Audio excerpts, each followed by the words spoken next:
Hi, I'm Ellen from the Chili Dog. Today we continue with the Double Feature Socks Knit Along with our friends from Makers Mercantile, and we'll be turning the heels and knitting the heel flaps for our socks. Like most sock patterns, you can knit the Double Feature socks using your favorite style of small circumference needle, rigid DPNs, flexi flips, a long circular needle for magic loop, or two circular needles. However, throughout this series, I'll be demonstrating how to knit the socks two at a time, working on two circular needles. For the turn heel and the heel flap, I'll keep all of my stitches on their current needles, with the heel stitches for both socks on one needle and the instep stitches for both socks on the other needle.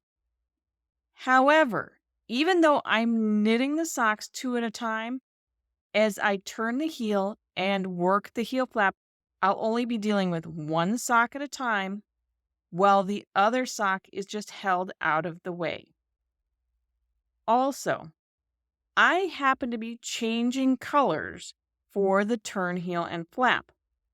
Depending on where you are in the instep striping, you may be continuing with the same color, and that's okay.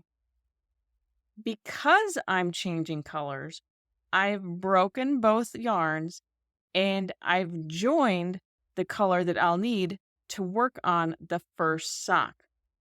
I'll join the yarn for the second sock when I get there so I don't get tangled up. Let's get started. Before I start turning the heel, I clipped a pair of locking stitch markers onto my needle as directed by the pattern. For the size I'm making, I have 17 stitches and then my locking stitch marker, 21 stitches, and then my second locking marker, and then 17 more stitches. The heel will be turned by knitting primarily between these two markers. I'll begin by knitting across the first sock to one stitch before the second marker. So to do that, I'm going to slide the sock to my needle tip so I can start knitting. And then I'm going to make sure that I'm knitting with the other end of the same needle. And for now, I'm just going to let this second sock hang here out of the way and ignore it. So I'll knit to one stitch before the second marker. When I get to one stitch before the second marker, I'll make an increase by knitting one below the next stitch. This is going to be very similar to what we saw in the gusset. I knit into the stitch below the stitch that's on my left-hand needle without dropping the stitch that's currently on the left needle. Then I'm going to slip that new increased stitch from right to left without twisting it, and then turn my work over to the wrong side.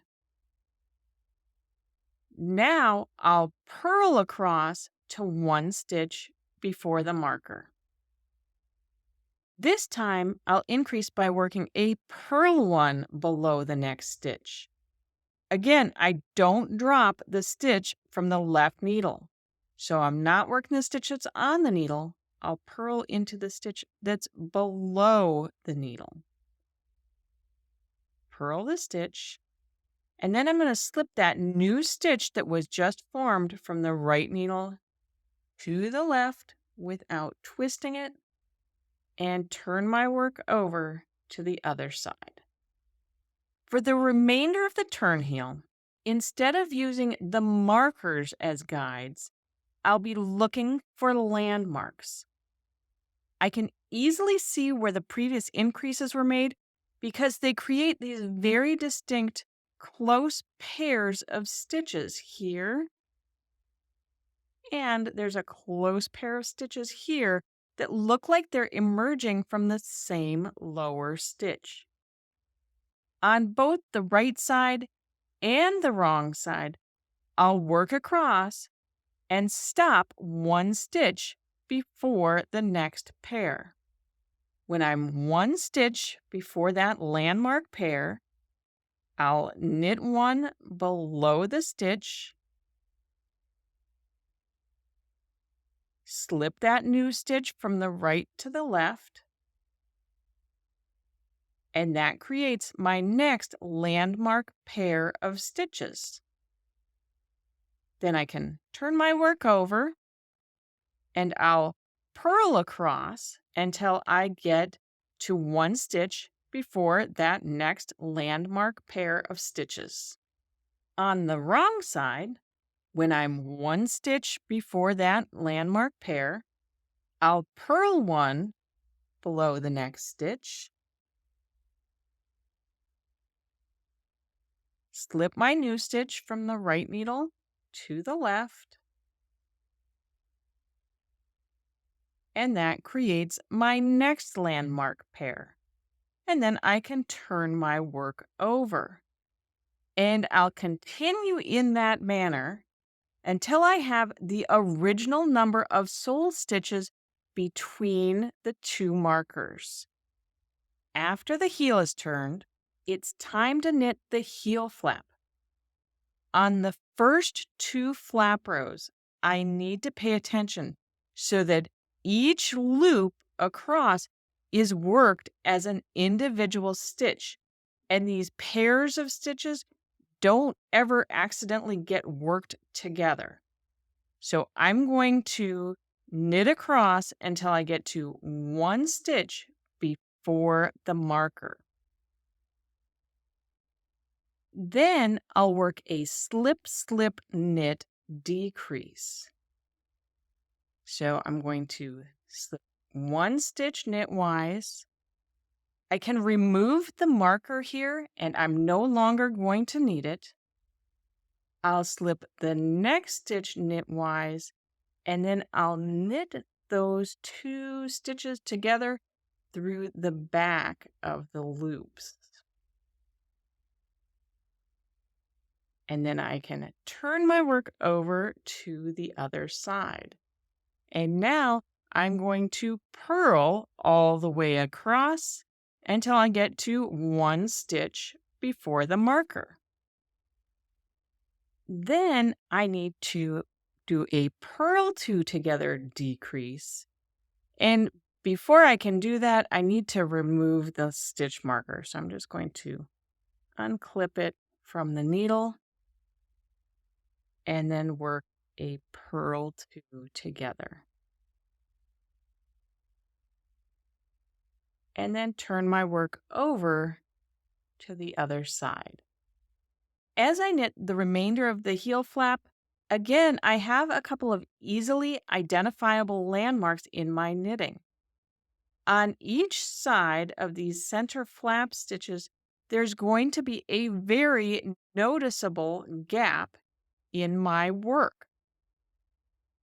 For the flap, you'll always work across the flap in pattern to one stitch before that noticeable gap. And then the gap is going to be closed by working the stitch before the gap and the stitch after the gap together, either with a slip slip knit on the right side or with a purl two together on the wrong side.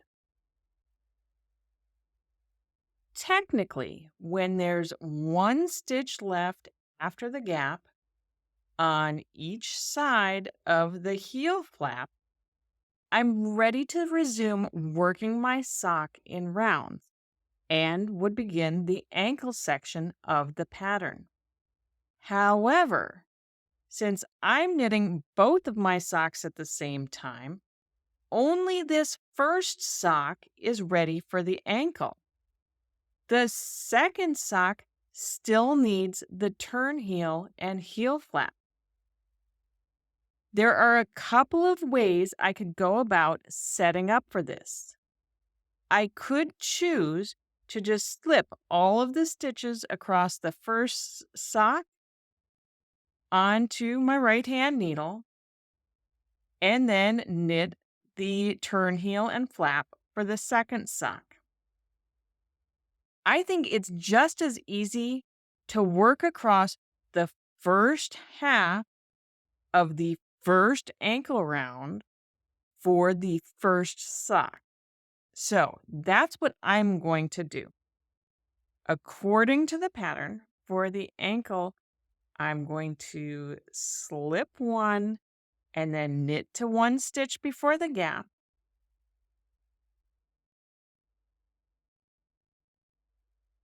And then close that gap with an SSK. Slip, slip, and knit together through the back loop. At this point, I'll slide this first sock down the needle so it's out of my way. And I would need to join a new yarn for the second sock if necessary.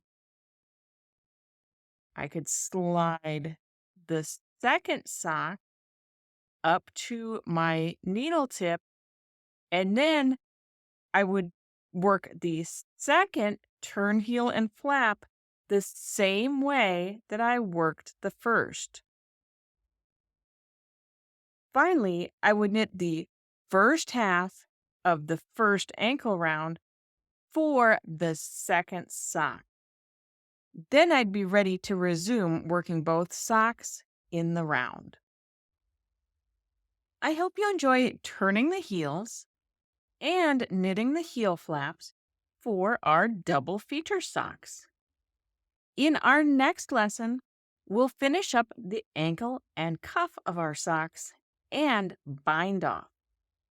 If you have any questions during the knit along, or you want to share your progress and cheer on other knitters, head over to the Makers Mercantile group on Ravelry and look for the Double Feature Socks KAL discussion thread.